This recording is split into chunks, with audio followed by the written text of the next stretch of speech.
Hello YouTube and welcome to a Who review.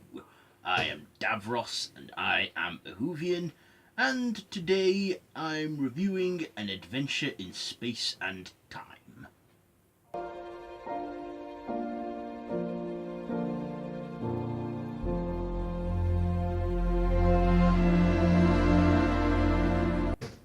So, as you know, this isn't really a Doctor Who episode, but it is a docudrama starring David Bradley as William Hartnell and the First Doctor.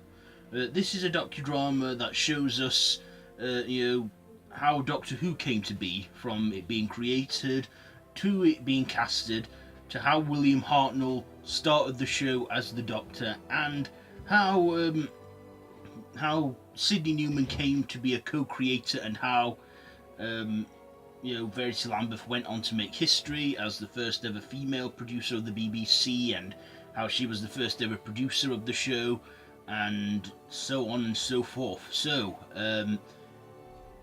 this follows mainly William Hartnell throughout his years as the Doctor, how he started off the role from loving it to enjoying every moment, to how he started feeling ill and unable to go on. So let's get on to my likes and dislikes about this episode.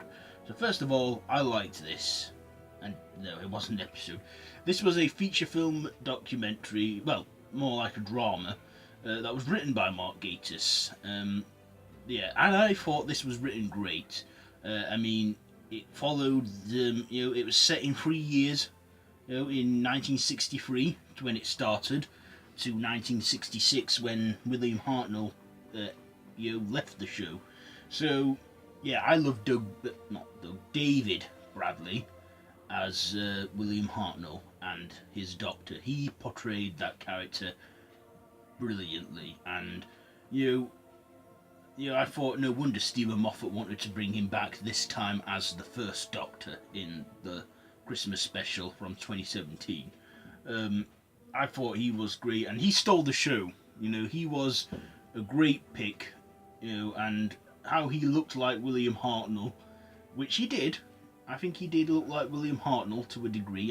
It wasn't him, but I felt for one night only, he brought the First Doctor back. In fact, we were treated to it twice, of him bringing the First Doctor back to screen, and I thought that was great, and I enjoyed his performance in this, how he portrayed William Hartnell, and how he ended up, how he followed William Hartnell in his final days as the Doctor. And it was sad. It had sad moments in it, but especially like when he had to leave, when he was packing it in, that was sad to watch. But David Bradley was brilliant in this, and when he was filming the regeneration scene, when we had that brief cameo from Matt Smith, that was a beautiful scene, and I thought it was moving, and seeing him there, and that just shows to us, the audience, that Doctor Who is still going strong to this very day. And of course, this was around the time of the 50th anniversary celebrations, because Matt Smith was the current Doctor at that time, and I like that scene. I also like Rhys Shearsmith's cameo as Patrick Troughton as well. Didn't look much like him, but still, he was okay in that. Mark Gatiss was supposedly said to make a cameo as well as John Pertwee, but I didn't see him in that. I also like that this had a cameo from William Russell, who played Ian Chesterton in the show back in 1963, and he was a chauffeur at the BBC in it. He had a cameo as that. So yes, I also love Brian Cox as well as Sidney Newman. He did a great job as that character, and I thought, yeah, they couldn't have picked a better actor for the job for that, in my opinion. I also like the actress who played Verity Lambeth. I can't remember her name now, but she was in Call the Midwife, and she was in the Series 7 episode, Hyde. Or was it? Yeah. The one with Matt Smith.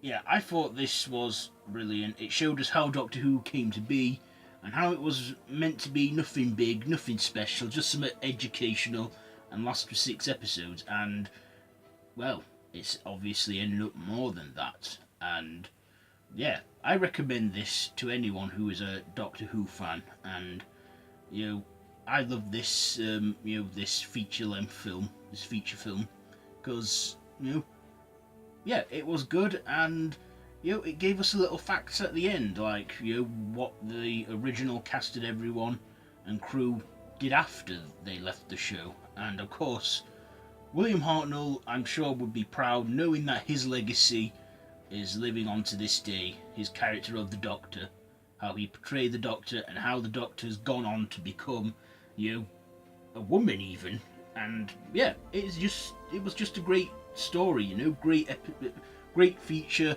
and I just loved it. So I thought the cinematography was good, the acting and everything was great, the soundtrack was great.